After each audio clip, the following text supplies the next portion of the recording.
വേടനെതിരായ ബലാത്സംഗ കേസിലെ അതിജീവിതയെ ഭീഷണിപ്പെടുത്തുന്നുവെന്ന് ആരോപണം. കോടതിയെ സമീപിക്കുമെന്ന് അതിജീവിതയുടെ അഭിഭാഷക.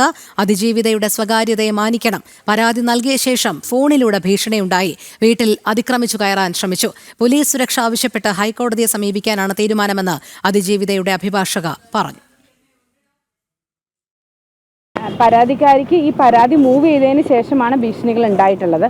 സോ ഞാൻ മനസ്സിലാക്കുന്ന പ്രകാരമാണെങ്കിൽ അവർ ആ ഒരു അദ്ദേഹത്തിൻ്റെ രാഷ്ട്രീയത്തിനെതിരെയോ അല്ലെ അദ്ദേഹം പറയുന്ന ആദർശങ്ങൾക്കെതിരെയോ അദ്ദേഹത്തിൻ്റെ പാട്ടിനെതിരെയോ ഒന്നും അല്ല പരാതി ഉന്നയിച്ചിരിക്കുന്നത്. അത് നമ്മൾ മനസ്സിലാക്കേണ്ടതുണ്ട്.